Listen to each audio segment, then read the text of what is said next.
This is John Bailey with Jim Benerofe for People to Be Heard, where tonight you've got the all-new 2017 White Plains Public Library in the heart of White Plains, New York, USA. This month at its annual Fall Gala, October 21st, the library is celebrating completion of the hub, the last outstanding component of its transformation to serve the 21st century information frontier. Jim and I are with Nancy Rubini, Executive Director of the White Plains Library Foundation, who has been the Executive Director just about 2 years now. Welcome to the program, Ms. Rubini. Thank you. It's great to be here and celebrate. And the Library Director of the White Plains Public Library, Brian Kenney, who has been the visionary, the steering guy who has put together this brand new facility, highlighted by the hub.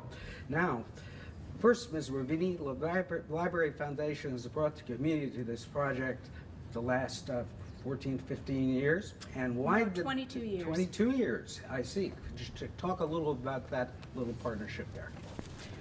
The library receives the bulk of its support from the city, well over 90%, and the foundation supplements that with additional funds from the community to respond to changes in technology, changing community needs, experiments, modeling new programs to provide flexibility to library programming and services. Okay, thank you. And Mr. Kenney, you have been the sort of the person who has steered this whole project, putting together the hub and the edge, and you're going to be taking us on a tour. Could you tell us how it now serves the segment of White Plains and Westchester County in a unique info center format? Sure. So, you know, this building, beautiful building, was opened in 1974.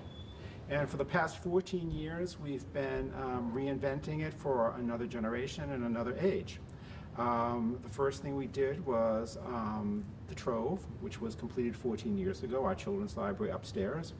And then we eventually came down here and worked on creating a library for teens, the Edge, which opened 4 years ago on this floor. And now it's time to finish the work here and create a, as you said, a real cutting-edge library for adults. In terms of what we're doing, we went out into the community and spent a couple of years talking to our users here, talking to people in community groups, speaking with people in other nonprofits and the schools to really plan what it is that we should do with this library going forward. And it really came down to 5 things that people wanted. Number one, not surprisingly, they wanted quiet. They wanted that third place, separate from home, separate from work, where they could come and really just sort of work on a project quietly.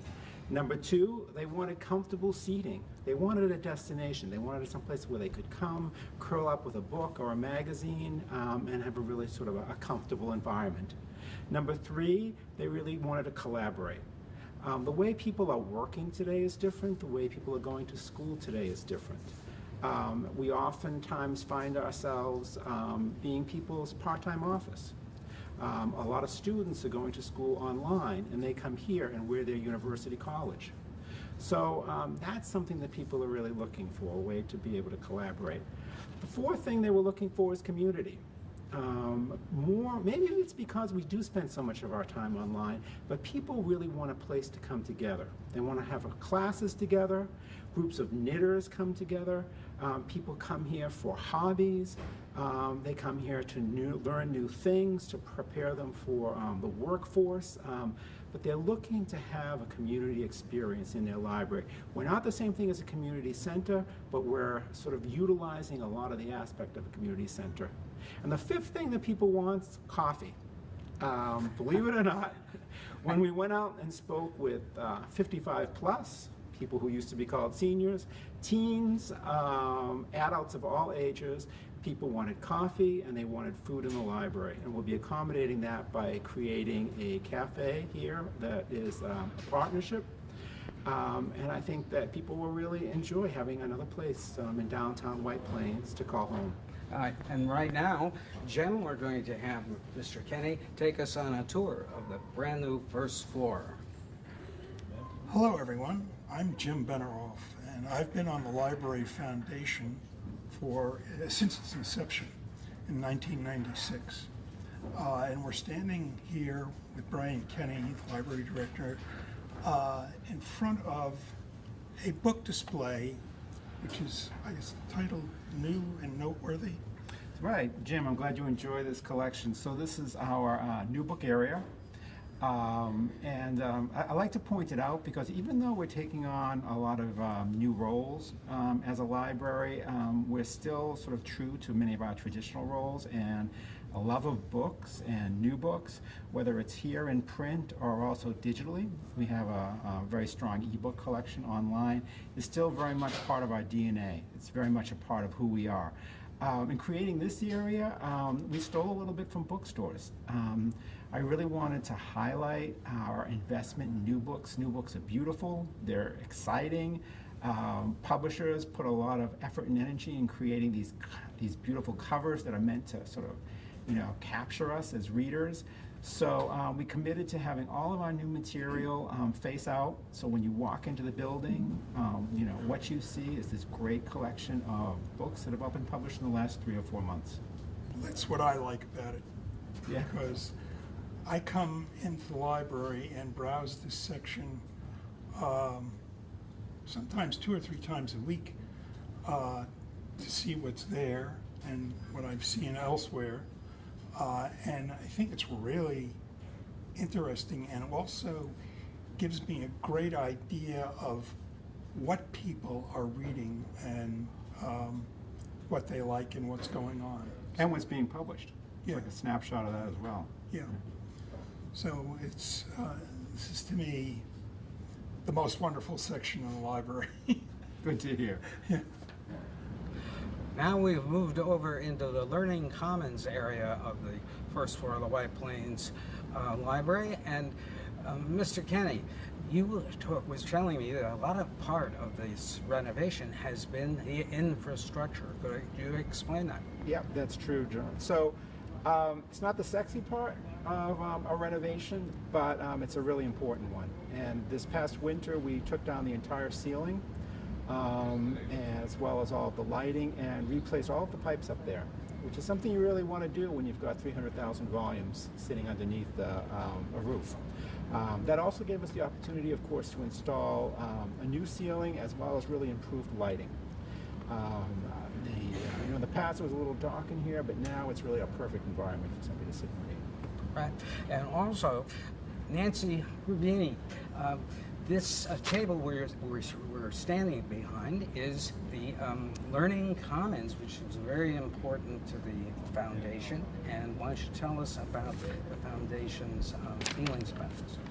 Well, it's a beautiful table, and thanks to the generous support of private donors to the foundation, this was one of the major contributions to the project, that the foundation is just delighted to introduce this into the space. It kind of sets the tone for the whole space, and it allows people to be together but be separate and work in a community area but have their privacy. And it's really a magnet for people. If you come in the afternoon, people are doing all kinds of work and thinking and reading here. And 20 at one time, Mr. Kenney. That's right, yeah, and as Nancy said, earlier I had spoken about quiet, and that's what this really is. We sort of revisited those traditional tables that we're familiar with, like at New York Public Library's research library, but reinvented it for the 21st century. So we have great data here, we have electricity, of course the lighting, and I think when people come in here and they see this, it signals to them this is a place for serious work, this is a place to be quiet. So it's really great when your furnishings do that work for you. And Wi-Fi too, right? Of course. Wi-Fi everywhere. Everywhere. Right here, yes. Okay. We're sitting here in a very comfortable area with some really great new chairs in the library, and this is a place where you can come and sit and read books that you've picked out. And you can stay here for actually hours if you want to. I think this is a wonderful asset. This is one of, what are we, 2 places in the library? Yeah, that's right, Jim. Thanks for the endorsement. That was exactly what we created this area for, was so that you could pull some books down, sit down, look through them. maybe, as you said, stay a few hours and comfortably read. That was something we were lacking in the library before, frankly, and it was something that people told us they wanted, was a place to come and hang out. This is one of two areas. We have another one on the other side of the building with comfortable chairs as well that will be overlooking the library plaza, and that will be opening in October. So, Nancy Rubini, tell us about these new conference rooms that anyone can reserve at any time. Sure. There are 6 conference rooms here in the back of the library. They've always been here, but as part of the hub renovation, we got new furniture and renovated them. They're beautiful. They're very popular. People use them to study, read, meet with colleagues. We've seen people playing Scrabble here, people being tutored, and they're available on a first-come, first-served basis, and again, a very popular element of the first floor now. Right, and also there's workstations over to the left, down the hall. Yes, the perimeter of the library now has countertop seating with charging stations for people to work, and soon they'll be able to have a cup of coffee back there while they're working, and that was another element of the renovation project. John Bailey back with Library Director Brian Kenney on the west side of the first floor of the new White Plains Library in front of the Great Wall of Opportunity, which right now conceals the construction of the hub, which is a combination of what and what? So the hub's where we serve adults. It's where people will come in, ask questions. What we used to call reference, and still is reference. It's where people will be able to take classes. We have 2 classrooms back there that are being renovated. It's a place to find technology. We'll have over 440 workstations available, so really anyone can come in and have access to a computer here with no problem, many of which will have enhanced capabilities as well as enhanced software. And we're going to have a wonderful community room, a glassed-in space over there for training, for community groups to meet at. And last but not least, we will have a cafe. Yes, which is shown in the lower right of Exactly. the picture here. And the cafe will serve? We'll be serving drinks, non-alcoholic drinks. Too bad. Sorry about that. Snacks, salads, sandwiches, light fare, that sort of thing. Mm-hmm. And the workstations, they'll be similar to the Commons workstation? Similar. I mean, it'll give each user a little bit more privacy. Mm-hmm. Okay. So it'll be more like, sitting at not quite a cube, but a little bit more space than that. And it is for adults? It is absolutely for adults. Right. I see. Now, getting all this together so the library remained functional throughout the opening of the Edge and the various other sections that we've already seen that are functioning for the public is the staging. And now this big staging, when will the hub be officially open? Glad you mentioned staging because just a few remarks about that. This has been a large-scale project, and we had 2 goals really in the process. One, we wanted to keep as much of the collection and the programs and the services available throughout it. And number 2, we really wanted to be as fiscally responsible. Some libraries, when they go through a renovation of this scale, they actually move out into an alternate facility. We didn't take that route. We've worked within this building. And I really want to thank 2 groups. One is the people of White Plains, our patrons. They were really patient, and they understood what we were doing, and sometimes what they were looking for was in 3 different locations. But everybody was really patient and helpful in that way. And I also have to thank the library staff, who really are a credit as we've moved our collections around in this building to accommodate all of this construction work. Have you had any comments from the public on so far so good? We've had a number of so far so goods. We've had a number of questions of what's behind that wall. And then I think the most common question we get is, when can I get a cup of coffee? Well, that'll be the day. That'll be the day, That'll exactly. be the day. Yeah, I wanted to ask you, Brian, what areas of usage growth of the library services have you seen so far since the opening of the Edge and the new looks? Are you pleased with the traffic that you've been generating over the last 6 years you've been here? Sure. Well, the usage has remained, for the most part, pretty consistent. Our circulation of books, print books, hasn't really declined too much, as well as other media like DVD have all remained strong. What has increased is what's happening online. We have more and more visitors to our website. Our ebook circulation has been going up by at least, I think, 10-15% every year. So that's seen really steady growth. But the thing that surprised me the most, and it was something that happened during the, with this renovation, I expected to see declining foot traffic.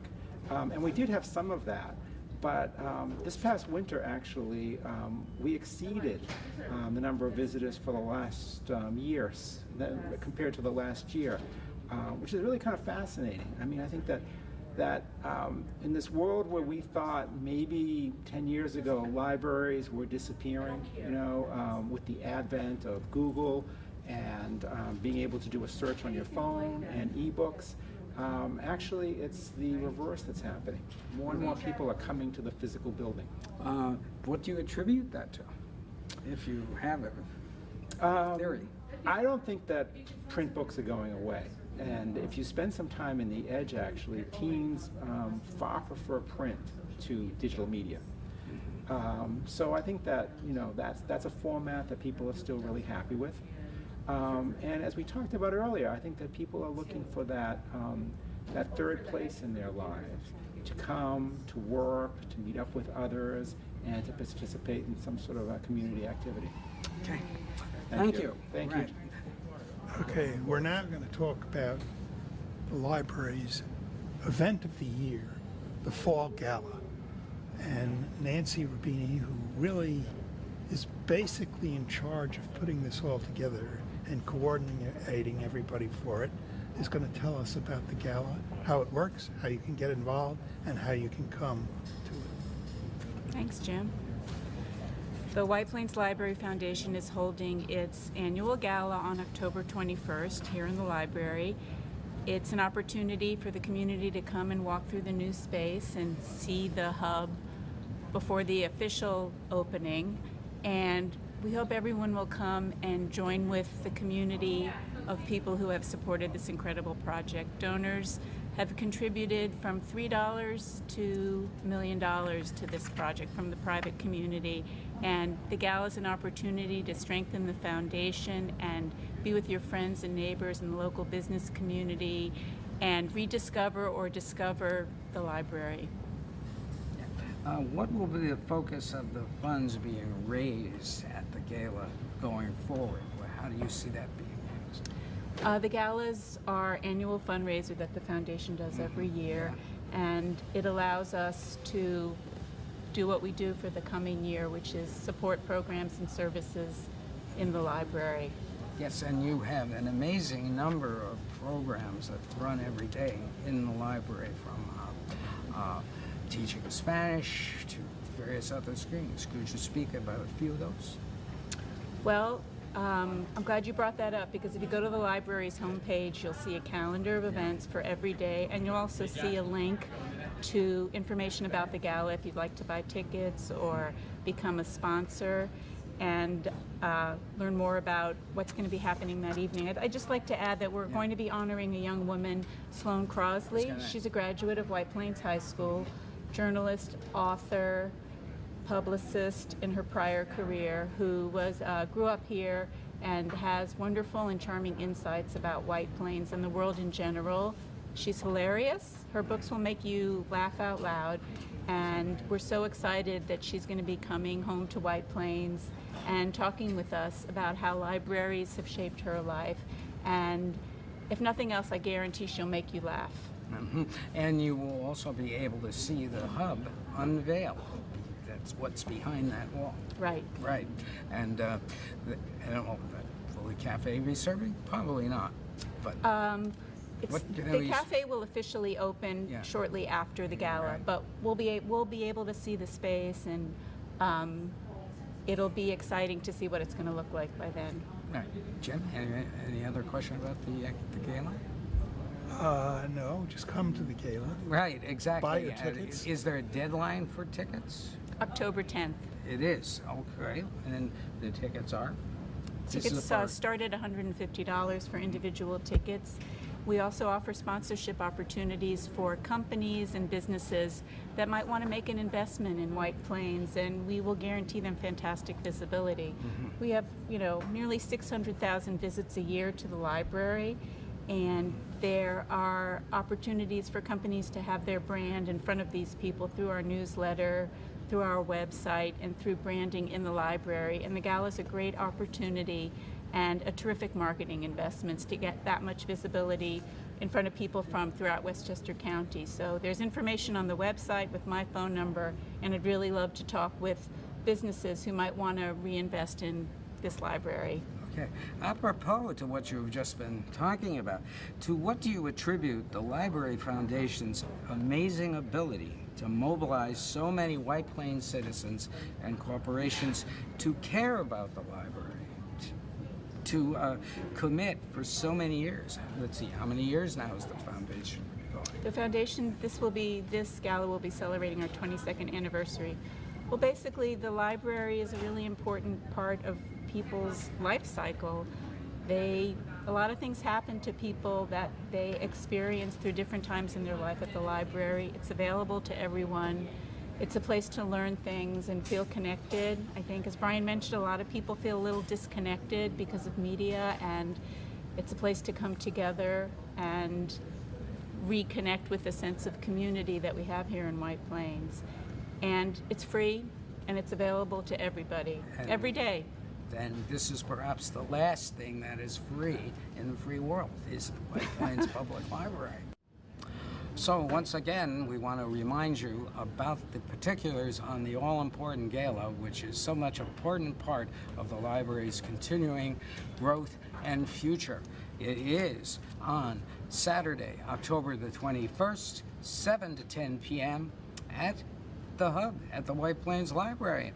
There will be a silent auction, a buffet supper, cocktail attire, please, tremendous food, and you should have your reservation in by October the 10th. Well, Nancy Rubini, Executive Director of the White Plains Library Foundation, and Brian Kenney, Library Director of the White Plains Library, the 22nd Century Library. You have been heard on The Hub. John Bailey, Jim Benerofe, thank you for being with us. Thank you. Thank you. And good night for People to be Heard.